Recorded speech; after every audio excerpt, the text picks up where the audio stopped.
So, Eleanor, hi. Hello. Here we are in the flesh. In the theatre. I know, in the theatre. Quick, do something. Bring in the audience. No. Hey, look, congratulations on the Seagull and the whole experience. I'm going to ask you a few questions about it, but first I just want to say hi and welcome to our friends who are joining us online for this little interview with Eleanor Bishop, who is the director of Chekhov's The Seagull, the new online version, which has been making waves all around the world, it would seem. I know, it's amazing. Yeah, that was terrific, that thing in Scotsman. Yeah. It's great. It's great. Illustrious company, eh? Yeah. National Theatre of Great Britain. And Complicity. So, I'm interested to know why The Seagull? Well, I have always loved the play. I was in a weird production of it when I was 14, and I played a card in it, and it was at like a drama camp, and we were being taught about the Stanislavski system and naturalistic acting, and I've just loved it ever since then. And I think because I'm a romantic, like capital R romantic, like Nina and Constantine, I believe in all those things about new forms and making a life as an artist, and the love and tenderness and longing and the weird humour. I love the way that in The Seagull everyone's in love with the wrong person, aren't they? Yeah. It's So I'm interested to know about the how what a typical week was, because it's in each act is a different episode. And what was your typical week like? It must have been chaotic. Very chaotic. It's felt like being in production week for a month. So Saturday, Eli and I would get on Zoom. Yeah. Usually, I would say on average about 12, 13 hours all day. Oh my God. With just breaks for meals. And we would script the upcoming episode and then we'd send it to you and Philippa. We'd get it on Sunday morning and get your notes, and then it would go to the actors. We'd do a read through on Monday morning, more edits to the script. We'd go back to them Tuesday for line learning, give them the morning to learn lines, start rehearsal Tuesday afternoon, rehearse on Wednesday morning, and then dress rehearsal Thursday, recording on Friday, and then editing in the afternoon and uploaded by Friday night.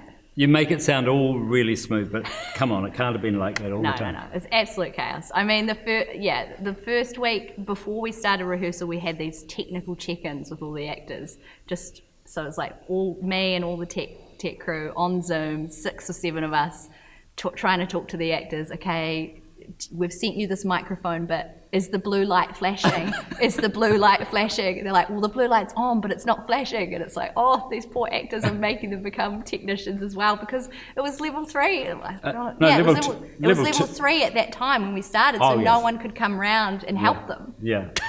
And did they organise their own lighting too, did they? Yeah, I think that's right. Kevin told them, just get 2 desk lamps and just like point them like that. And then we'd all be on Zoom and he'd go, okay, bit to the left. But we couldn't see where the lamp was because obviously it's out, crazy. Really difficult. But they responded okay? You didn't have any meltdowns from any of them? No, I think we got a really great bunch of people who after a while, actually straight away, but almost all after a while started to really enjoy the freedom that I think they learnt that, the lighting and the camera is another tool in my acting toolkit. As if suddenly you can really use your body on the stage. Like, I can, if I lean forward or I tilt the camera this way, I can tell more of the story about how my character would relate to the camera. So they embraced it. Yeah, it's kind of like older experienced actors at a technical rehearsal who are walking around looking at the lights on stage and thinking, well, I'm not going to be standing here, there's no light here, so even though the director told me to stand here, I'm moving to where the light is. Yeah. Oh, cool. And because you set it in New Zealand and it responded to the different alert levels that we went through. So the first episode would be the most difficult, was it, really? Yeah, so we were in level 3, but we decided let's set that one in level 4 because that was such a crazy time and we want to reflect that for everyone. So we had to come up with, a reason why Trigorin and Arkadina weren't together, and we're like, oh, well, maybe he's just got back from the States, so he has to do the 2-week isolation period, and he can say he's in a weird Airbnb, and then, Chardon's in Nelson. We've already used this room in his house as the Airbnb, so we can't show that again. So we've got to find a new spot for him to be at. But he was in this family farm, so we had the hangar there. So we're like, well, we've got to use that.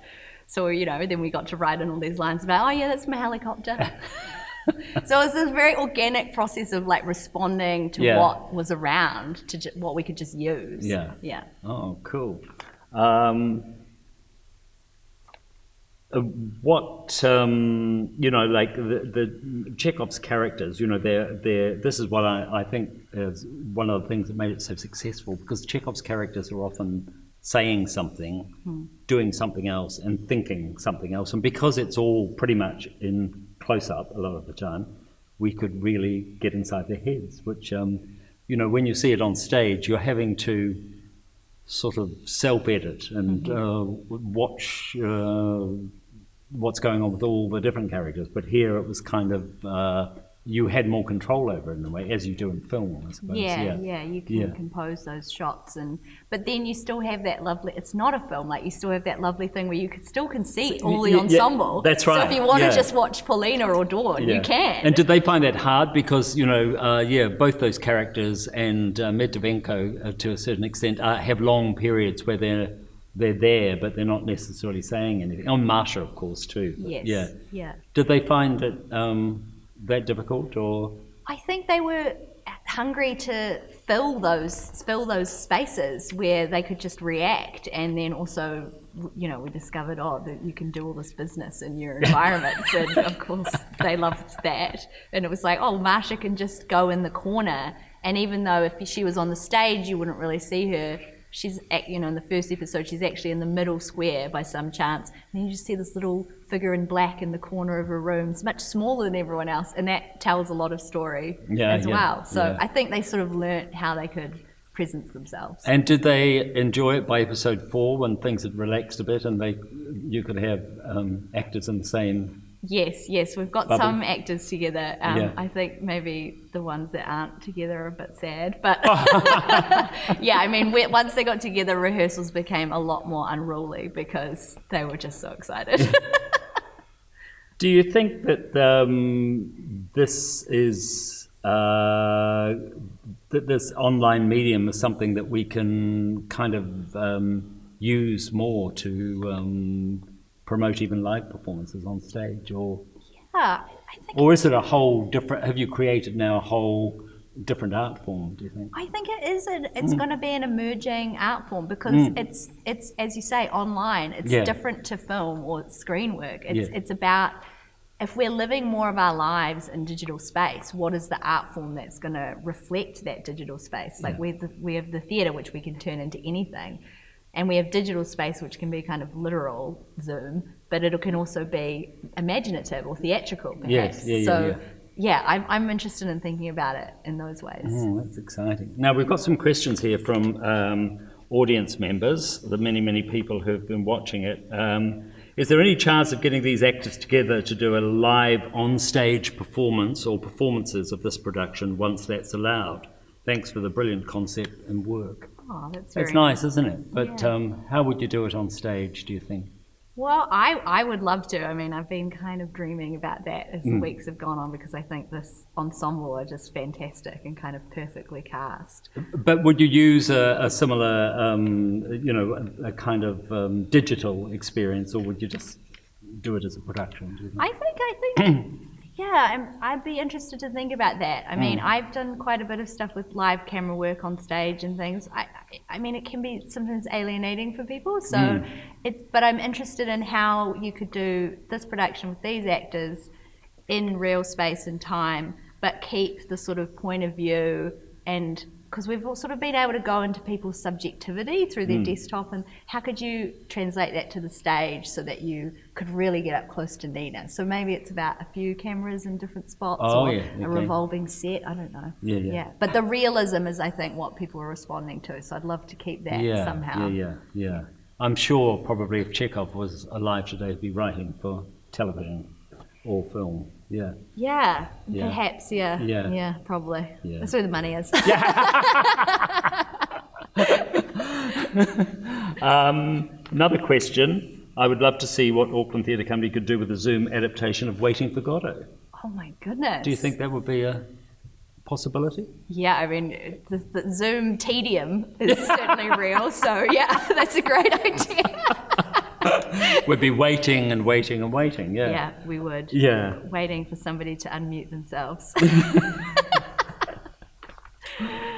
Okay, well, thank you very much, and to you and the actors and the fabulous technical and design team behind it all. Thank you very much, and all the best for the future. We look forward to see what Eleanor does next with the Seagull.